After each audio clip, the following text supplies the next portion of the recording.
Un animal enjaulado es demasiado seguro, demasiado predecible para los que han visto animales en su estado natural. Y yo me preguntaba si las iglesias no harán lo mismo con la gente que lo que hace el zoológico con los animales, porque con frecuencia las iglesias solemos sacar a la gente de su hábitat natural y tratar de domesticarla en el nombre de Cristo. Entonces eliminamos los riesgos, decimos cosas como no hay que contaminarse con el mundo, anulamos los peligros, decimos no hay que tener comunión con las tinieblas y al final tenemos un montón de cristianos enjaulados, pero en algún momento de nuestro peregrinar espiritual la jaula nos deja de satisfacer, necesitamos salir, tenemos una añoranza primitiva por estar fuera de esos barrotes. Y cuando Dios nos da la providencia de recorrer otras iglesias y otros continentes y otros países y hablar con colegas y con pastores, aunque ellos ya tienen su edificio y tienen todas las comodidades, la mayoría te dice algo como he perdido el fuego en el intento, en el trayecto, en el proceso, he perdido aquella llama sagrada, como que se domesticaron, como que la iglesia los enjauló y la mayoría de los pastores viven arreglando temas de chismerío, temas de murmuración, que la hermana aquella se ofendió con la hermana fulanita, que el hermano mengano no le habla al hermano sultano, que en el té de damas una vieja le saltó a la otra, que en la reunión de jóvenes parece que dos cayeron en pecado. Y siempre el pastor tiene que terminar drenando su energía para adentro en lugar de salir, en lugar de predicar, en lugar de salvar almas. Cuando llega el verano, en cualquier país, en lugar del pastor tener ganas de salir, utilizar el clima maravilloso que presta el verano, no quieren salir, quieren irse de vacaciones con la gente. Hace poco yo le dije a un pastor que me dijo por qué yo había sacrificado, según él, todo el verano haciendo reuniones en la carpa, 5 semanas. Y me dijo, no te pudiste ir con tus hijos a ninguna parte, después de 6 años de no faltar ningún domingo. Yo he faltado 3 domingos en 6 años. Y no es que quiero tener asistencia perfecta porque me considero mejor pastor, sino porque creo que hay un tiempo para trabajar y un tiempo para descansar.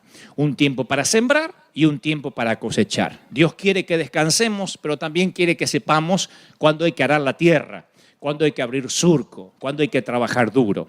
Y este es momento de trabajar muy duro, un momento de estar firmes. Creo que la iglesia se siente bien cuando viene y ve que el pastor está en el timón. Eso da tranquilidad. Si yo anduviera paseando por allí los domingos, muchos de ustedes se preguntarían por qué debería congregarme si el pastor no está.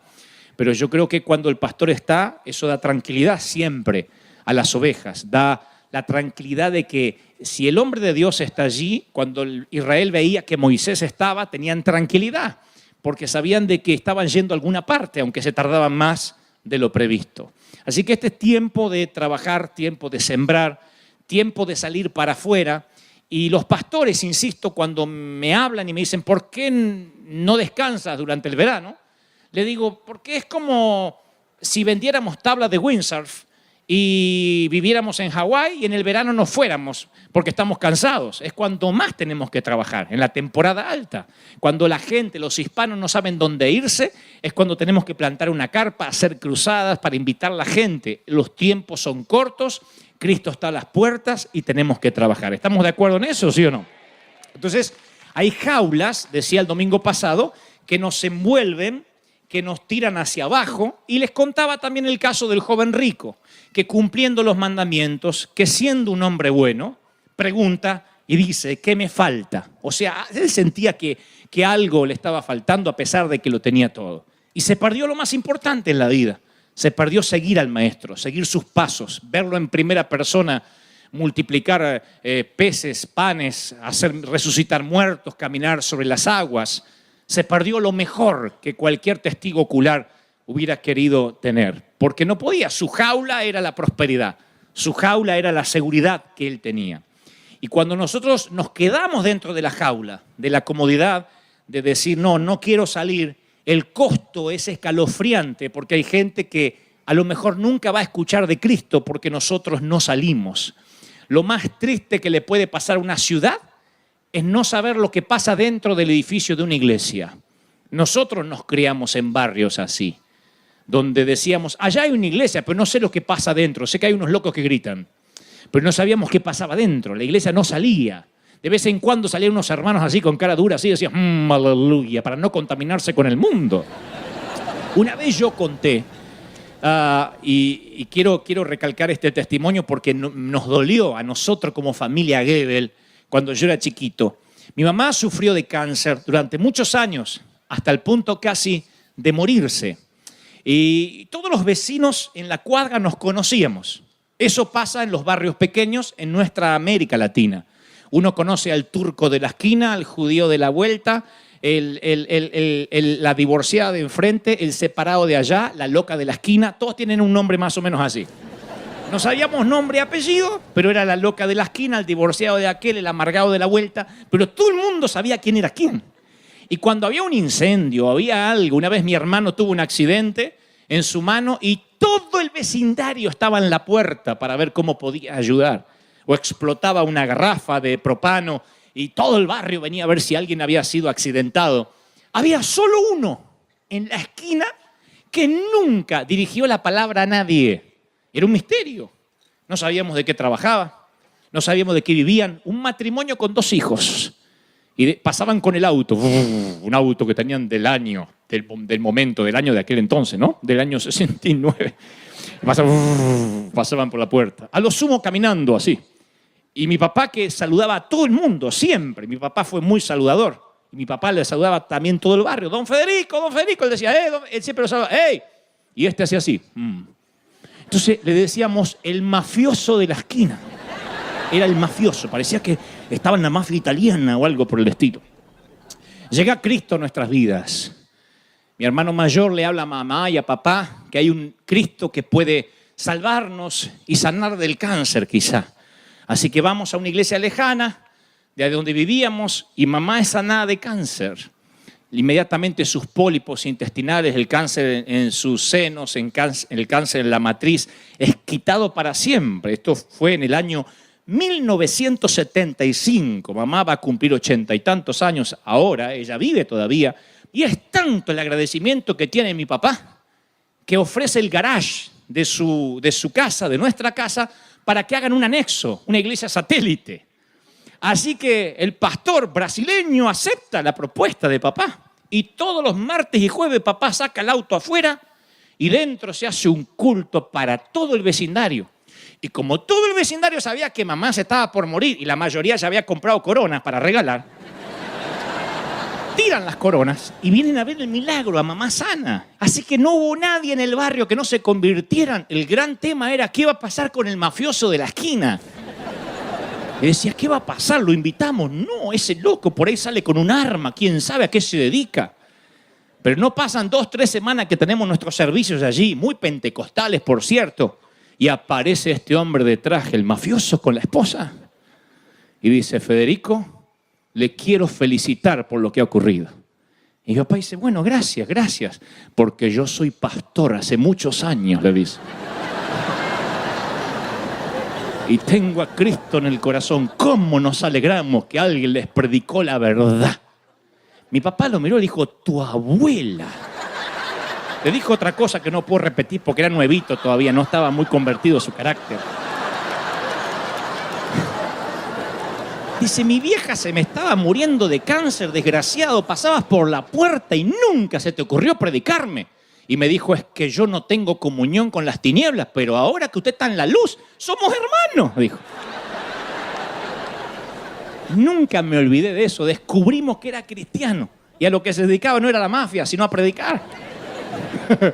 Nunca nos olvidamos y dejó de ser el mafioso de la esquina para ser el pastor mafioso de la esquina. Miren lo que hace la jaula, cómo nos mete dentro de un sistema donde tenemos miedo a contaminarnos. Yo prefiero predicarle a 1000 inconversos que antes que a 10.000 cristianos. Yo prefiero predicarle a un perdido antes que a 1 millón de gente que ya tiene a Cristo. Porque Dios nos llamó a salir de la jaula, que no nos domestiquen, a que el enemigo no nos meta dentro de una burbuja.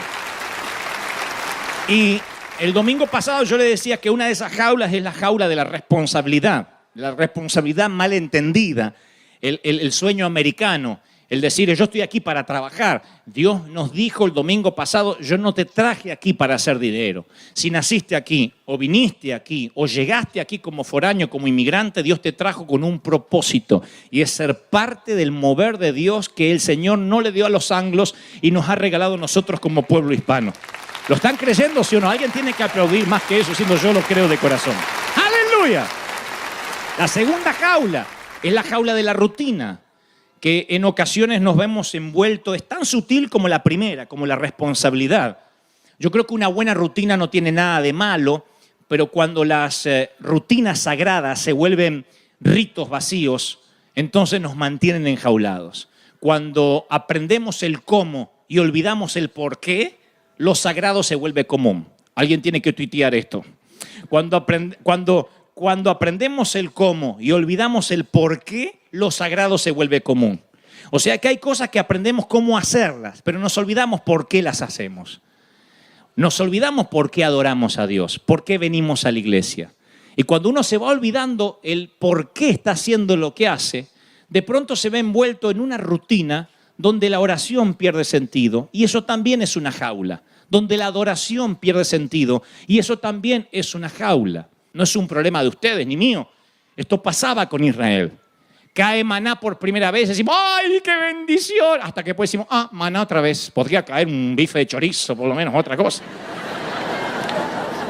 Nos acostumbramos. La peor jaula es la rutina, porque nos envuelve, porque nos va metiendo en algo que se hace común, rutinario, y empezamos a bostezar como pasajeros adormecidos en un tren. Por eso el Señor dijo, este pueblo me alaba con la boca, me honra con los labios, pero su corazón está lejos de mí. Su adoración no es más que un mandato enseñado por hombres. Lo que está diciendo el Señor, cuando me adoran de memoria, me suena un disco rayado. Me suena algo abúlico, algo que no tiene sentido. Por eso los salmos nos instan una y otra vez a cantar cántico nuevo, a que tengamos palabras nuevas, sentimientos nuevos. Porque cuando hasta los sentimientos se hacen rutina, cuando tu marido te dice siempre lo mismo, te quiero, vieja, te quiero, vieja, te quiero, vieja, en un momento dice, viejo, no me digas más nada, porque para decírmelo así ni me lo digas. Lo que ella necesita es que haya sentimientos nuevos, que cada día lo quiera o la quiera más, y que haya una intimidad que no había. Yo digo siempre, las relaciones siempre están en movimiento, nunca están estáticas. Aquel que dice, yo me casé con mi mujer hace 30 años y la amo como el primer día, nada cambió, está fregado. Porque o vas amando más o vas amando menos. Pero las relaciones no son estáticas, o sea, están siempre en movimiento. Así que si tienes un marido que el día de la boda te dijo te amo y si cambio de opinión te aviso, tienes que enseñarle a que te lo diga, porque cuando te lo dice es que tú sabes que la relación está creciendo, se está profundizando. Y el Señor dice, no me adoren, nada más que de labios. Tienen que ver ustedes a veces la cara de la gente, no acá que son todos muy santos y ahora están en la oscuridad y no les veo las caras. Pero tienen que verlos a veces. ¿Cómo adoran a algunos? Te dan ganas de pegarles. Pero ¿saben por qué te dan ganas de pegarles? Porque una cosa es ir a un parque como este, o un superclásico, o una cruzada donde hay de todo. Ahí está el que vino, el que trajeron por primera vez, el primo que llevaron engañado, el cuñado que llevaron, venite, que es lindo, al que le mintieron que era un concierto. Están todos. Pero la iglesia, 10, 9, 11 de la mañana, el que se levanta, se viste, la mujer que se pone colorcito se pinta las rayitas en los ojos y se pone la labio, y va. Y después pone la cara así. Ana, si ¿por qué no te quedaste en casa en pijama? ¿Por qué no te hiciste un té y te fuiste a la cama? ¿Para qué va a la iglesia? Y si a uno como hombre de Dios nos choca, imagínense lo que siente el Señor. Cuando ve gente encerradas como animales en el zoo, literalmente, en una jaula de rutina, donde lo que ayer era fascinante, extraordinario, hoy se hace común. Hoy es algo que no sorprende a nadie. Yo tenía una gran pregunta cuando yo era jovencito, o sea, hace muy poco. Yo tenía una gran pregunta. Y era, ¿por qué los grandes avivamientos de la historia? Para los que no saben, avivamiento es un gran mover del espíritu que llega sin explicación alguna, que no resiste análisis, no pasa por lo racional, y de pronto hay un mover que puede traducirse en, no sé, en manifestaciones, en grandes conversiones, en un crecimiento explosivo. Y esos avivamientos suelen durar 2 o 3 años. Históricamente, Azusa, las Islas Hébridas, los grandes avivamientos de Wesley, de Finney, han durado no más de 3 años. Y mi gran pregunta es, ¿por qué no dura toda la vida? ¿Por qué no 10 años? ¿Por qué no 20 años? Y es que la gente se acostumbra a lo que ayer lo sorprendía. Pero cuando la jaula de la rutina nos envuelve, perdemos lo primordial, que era el propósito por el cual Dios nos salvó, y era para que nunca nos domestiquen, para que nunca nos civilicen y seamos peligrosamente, espiritualmente mortales para el enemigo, que seamos una espina clavada en el talón. ¿Cuántos lo creen? Díganme. Amén. Y Dios por alguna razón hoy nos trajo al aire libre. Hoy nos trajo aquí, así que si pueden levantar la mirada a pesar de las luces y estar conscientes de que estamos bajo el cielo, que el cielo nos está contemplando ahora y que hay un propósito para que estemos aquí. Por algo el Señor, en lugar de predicar en las sinagogas, eligió predicar al aire libre, a la orilla del mar de Galilea, en las montañas. Por alguna razón Él quería que entendamos de que Dios nos llamó para que seamos luz donde hay tinieblas, no como el mafioso de la esquina, sino como aquellos que entienden de que tienen que iluminar, salar, transformar, afectar, impactar, impartir, llevar, viralizar, hacer que sea contagioso, que sea una radiación divina. ¿Cuántos están conmigo? Dígame amén. Alguien necesita oír esto. El Espíritu Santo me dice que te diga que Él extraña tus momentos de oración en la intimidad. Él extraña tus momentos de búsqueda cuando estás solo con Él. El Señor me dice que te diga que Él extraña cuando no veías la hora de cantar canciones en tu automóvil o en la soledad de tu cuarto, cuando te volvías loco por estar en su presencia. Y Él me dice que te pregunte, ¿qué te pasó? ¿Qué fue lo que hizo la rutina que te perdiste aquel primer amor? Una cosa tengo contigo, que has perdido el primer amor. Y no es algo que le pasa a los fríos o a los carnales. He visto a colegas, a predicadores perder la pasión, perder el primer amor. He visto a colegas trabajar 2 horas los domingos y descansar lunes, martes y miércoles porque están muy agotados de trabajar 2 horas. Y me pregunto, Señor, ¿será que son vagos? ¿Será que no quieren trabajar? ¿O será que han perdido la pasión por las almas? La pasión por predicar, la pasión porque muchas personas conozcan lo mismo que tú conoces. Es en este mismo momento que muchas personas se están perdiendo porque no conocen de Cristo y tú tienes la respuesta, tú tienes la cura. ¿Están conmigo, sí o no? Dios nos llama a una revolución. Dios nos llama a salir, a compartir lo que tenemos. Y sea tu vecino, sea tu compañero de trabajo, sea tu compañero de empleo, Dios dice, yo quiero que hables, que no se te haga rutinario. Si estás agradecido, tienes que decirlo, tienes que compartirlo. Sé que estás en crisis, sé que tienes problemas, y sé que viniste a escuchar una palabra de aliento, pero la mejor forma de salir de las crisis es ayudar a otros y darte cuenta que hay otros que están peor, que hay otros que pasan situaciones terribles. Es en este momento, domingo, 7:05 de la tarde, donde los hospitales están repletos de gente enferma y de gente, seres queridos que están esperando el parte médico por el que está dentro en terapia intensiva. En este mismo momento, 7:05 de la tarde, hay un montón de chiquititos de la edad de tus niños que hoy están jugando hacia afuera, que están llenos de tubitos y llenos de sueros intravenosos, debatiéndose entre la vida y la muerte. Y esas familias no tienen tregua y es tierra fértil para predicar. Y si vas en este momento a uno de esos hospitales, van a decirte, predícame, dime lo que quieras.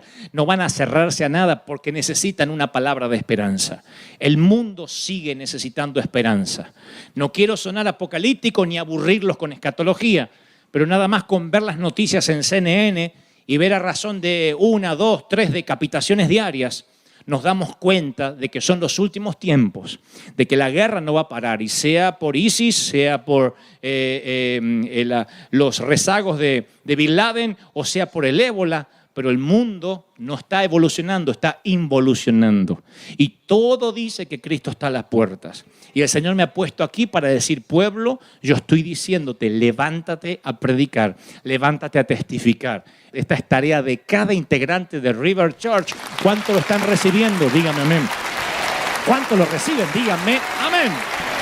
Y me gusta tener gente que no esté enjaulada. Y miren que no estamos enjaulados, que estamos al aire libre.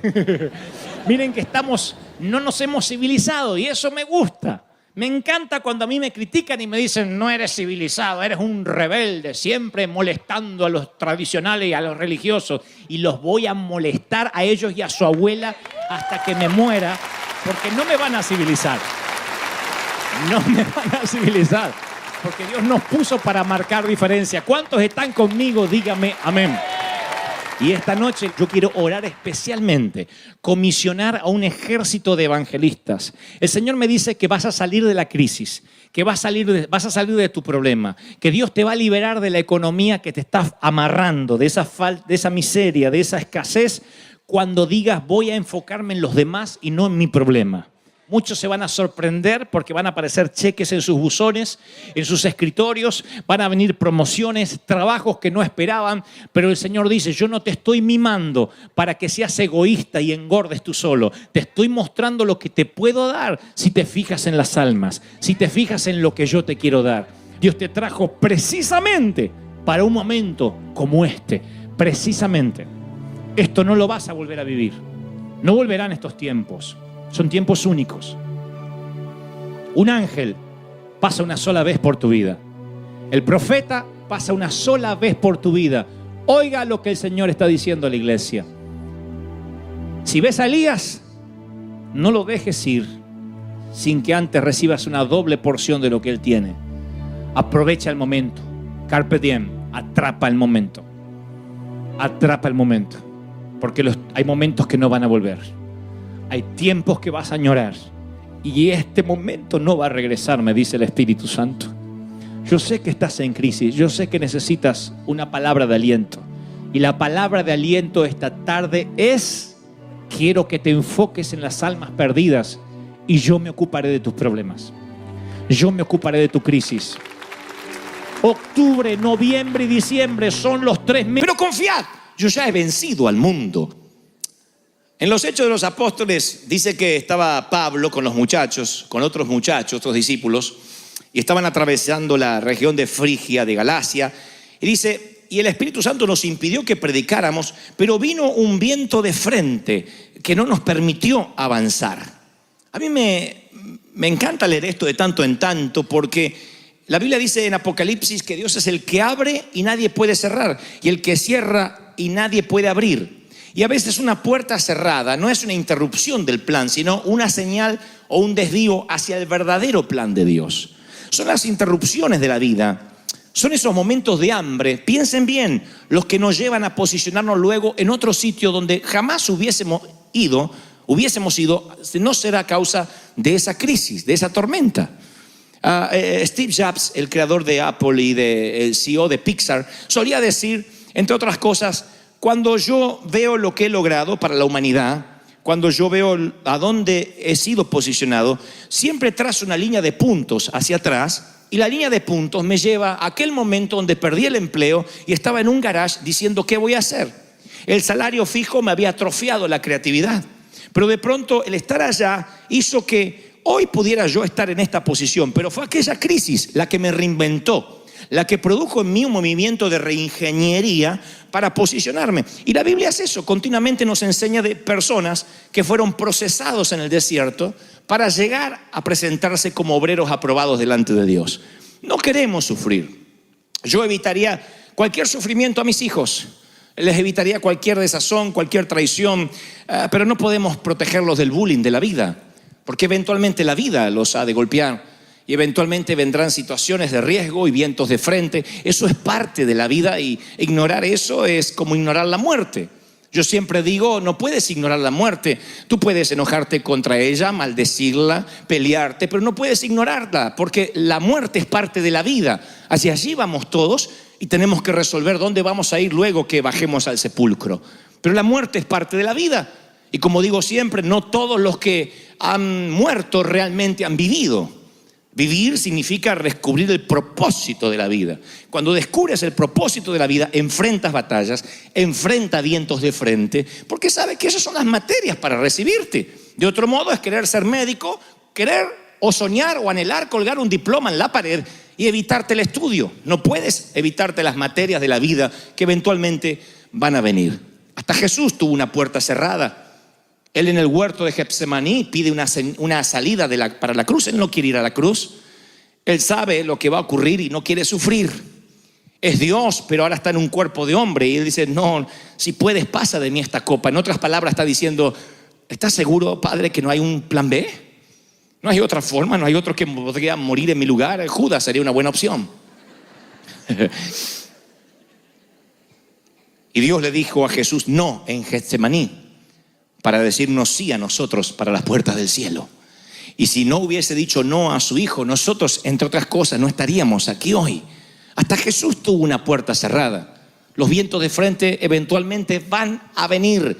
Y no estoy diciendo con esto que te quiero poner triste, por el contrario, sino que cuando viene el hambre, tienes que saber bien dónde estás parado, porque puede que tomes una decisión que te cueste consecuencias que luego no puedas desdibujar, no puedas borrar. Esta familia son los Flanders de los Simpsons. Hacen todo perfecto, pero viene el hambre y toman una decisión que les costará mucho más que simplemente una mudanza. Ellos se mueven de la tierra donde Dios los puso, se van de Israel.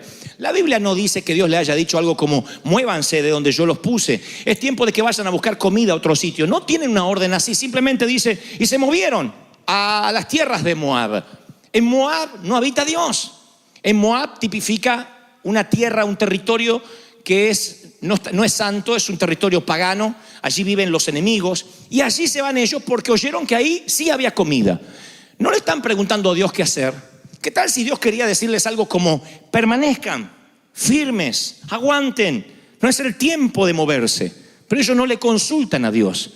En todos los órdenes de la vida hay que permanecer. Si levantas un negocio y cuando tienes el primer revés financiero quieres cerrar, entonces no eres un hombre ni una mujer de negocios. Eres un pusilánime que intentaste jugar al empresario, pero naciste para empleado. Si es que no vas a soportar los avatares que tiene las idas y vueltas del dinero. Y cuando vienen las crisis y los problemas, uno tiene que saber bien dónde Dios te pone. No te muevas de donde Dios te colocó, donde Dios te plantó, sin saber que realmente tienes una orden divina de bajar de la barca. Porque esta familia vive una experiencia familiar miserable. Rápidamente de un versículo al otro, sin dar mucha explicación, dice algo como, y murió el marido de Noemí, allá en las tierras paganas. Y quedó ella con sus 2 hijos. Y los 2 hijos se casan con mujeres de Moab, de allí. Una era Orfa y la otra era Ruth. Habitaron 10 años y murieron también los 2 hijos. Y la mujer queda viuda con sus 2 nueras. No se sabe cómo es que murieron, si hubo una peste, no sé. Pero lo que sí estoy convencido, que una mala decisión va a robarte a tus hijos, va a robarte a tu matrimonio, va a robarte tus finanzas. Una mala decisión, un enroque mal en el tablero, es lo que nos quita de la voluntad de Dios. No hay nada mejor que estar en el centro de la voluntad de Dios. ¿Se acuerdan eso? Es lo más seguro del mundo. Ahora, ¿qué pasa si te mueves? No le preguntas a Dios. Y te mueves de país solamente porque allí te dijeron que va a haber empleo. Tú dices, ok, yo debo velar por mi familia, sí, pero le preguntaste a Dios, ¿te da paz? ¿Cuánta gente en el proceso de construir una casa pierde el hogar? ¿Cuántos hay que luego de comprar la casa y no tener deuda, no tiene un cónyuge con quien disfrutarlo? O hijos que corretean por la casa porque todos abandonaron al padre en el proceso de la compra. Rico no es el que más tiene, sino el que menos necesita, decía Facundo Cabral, un gran cantautor argentino. Y yo creo necesariamente que las cosas del reino son las que realmente importan, como dice el Señor, las cosas de arriba, no las de la tierra. ¿Qué pasa si nosotros nos empecinamos en construir lo que es terrenal, nos movemos sin la voluntad de Dios y de pronto vemos que nuestro avión se empieza a mover? Y resulta que estamos yendo a un sitio que Dios no nos mandó. Oh, yo no quiero estar en ese avión. Yo no quiero estar en un pez, sabiendo que mi destino era Nínive y estoy yendo para Tarsis. Yo no quiero estar ni en ese barco ni en el vientre de ese pez. Porque, damas y caballeros, no hay lugar más inseguro que moverte de la voluntad de Dios. Y estoy hablando de moverse en todos los niveles, no mudanza física. A veces uno muda el corazón. Y cuando mudas el corazón, lo que estás haciendo ya lo haces mal. Los empleadores sabemos lo que es tener un empleado con el corazón disperso. Alguien que hace lo correcto, lo que en Argentina llamamos sindicalista. Hace lo que el sindicato le ordena. Entonces no hace una de más. Y el tipo, uno le dice, tú tienes que controlar que este teclado esté limpio. Y él controla la limpieza del teclado. Pero se incendia ese parlante, ese speaker, y él no lo apaga. Y dice, ¿no ves que hay un incendio? A mí no me pagan para eso. Tú dices, no te pagamos para eso, pero deberías hacerlo como hombre de bien. Pero no hace la milla extra porque su corazón ya se mudó. Si tu corazón se mudó, ¿qué hace el resto de tu cuerpo aquí? Ya deberías haberte ido con el resto. Pero si tu corazón puedes estar seguro que dice, bueno, tengo hambre, no estoy pasando mi mejor momento, pero es el lugar donde me planto. Esta familia toma una pésima decisión, pierde su esposo, se transforma en viuda, pierde sus hijos, está con sus 2 nueras y escucha una noticia. Pasan 10 años, una década, y escucha una noticia, que de la tierra donde salió, hace 10 años, Jehová había visitado la tierra y les dio pan. Y ahora volvió el pan, volvió la comida, los graneros llenos, los lagares rebosados. Y cuando ella se entera de esa noticia, hay 2 cosas que hace para que ustedes no se depriman. Porque ella primero se entera con sus nueras que Dios visita la tierra. Y entonces, de pronto, ella dice, esto es lo que haré. Inmediatamente dice, y entonces se levantó. Se levantó. Eso habla de que estaba, no sé si literalmente o metafóricamente, estaba tirada por el piso. Porque cuando uno pasa mucho hambre en cualquier ámbito de la vida, uno tiende a bajar los brazos. Entonces dice, ella se levantó. Y alguien hoy, esta mañana, tiene que escuchar esa palabra. Lo primero que tienes que hacer es casi infantil, pero tienes que levantarte de tu situación. No te quedes allí. Dios dice, no te entregues, no bajes los brazos. No puedes ayudar a otros si no te levantas primero. Tienes que ceñirte, levantarte y decir, hasta aquí pasé hambre, pero nunca más. Tienes que levantarte. Porque, ¿saben? Hay gente que se levanta pero no sale del lugar. Porque hay gente que crónicamente vive lo mismo. Y uno dice, puede ser. Yo se los conté. ¿Vieron que hay mujeres que eligen mal sus esposos, sus parejas, sus relaciones? O hombres también que eligen mal. Pero se da más el caso de las mujeres que agarran un vago, un sinvergüenza, y dice, pastor, salí de esa relación. Menos mal que ahora Dios me dio otro. Uno lo mira y dice, volví al anterior porque este es una versión desmejorada del anterior. ¿Y por qué siguen en lo mismo? Porque se levantan, Dios les habla, pero no salen del lugar. No cortan lo que tienen que cortar. Tienes que cortar Moab para poder comer en Israel. Si no cortas las tierras paganas, no vas a comer pan. Tienes que cortar. Hay relaciones tóxicas que hay que cortar. Hay relaciones, como digo siempre, que te drenan, te vampirizan. Hola, ¿cómo estás? Y te drena. Y te quedas como los perritos atropellados así, después que se va. ¿O no? Porque te drena. Ay, pero es mi comadre. Pero te drena. Orá que se vaya al cielo, que la pongan en otra nube, pero que no te la carguen el barco. Amamos a todo el mundo, pero nada nos obliga a ser socios de todo el mundo. Entonces hay gente que te drena y son relaciones que hay que cortar. Porque piensas, desde que estoy en pareja, desde que tengo esa relación, desde que estoy con mi cuñado, desde que me asocié con fulano,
route. Silence screams from broken souls, no doubt. Concrete jungle traps us grinding down. Lost in the echo, shadows pull me drown.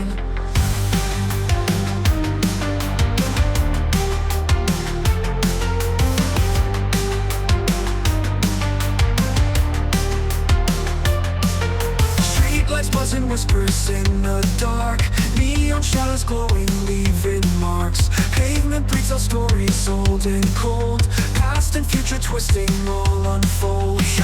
We are lost in neon nightmares. Ghosts of dreams, electric flares. Running fast but going nowhere. In the maze we live in despair.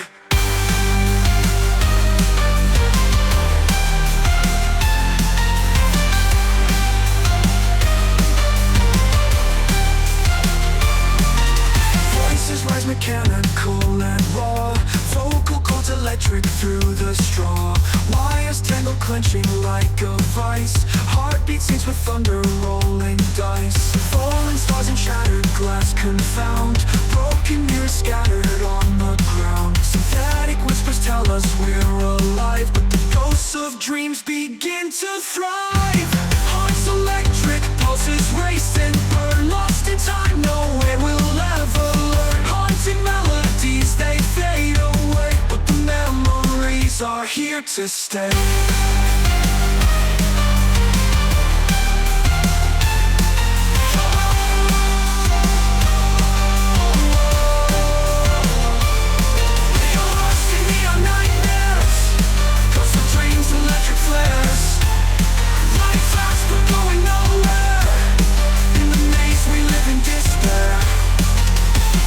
In the distance, a flicker of light. A single star cuts through the endless night. A tiny spark, a whispered prayer. Maybe hope can bloom even here in the neon air.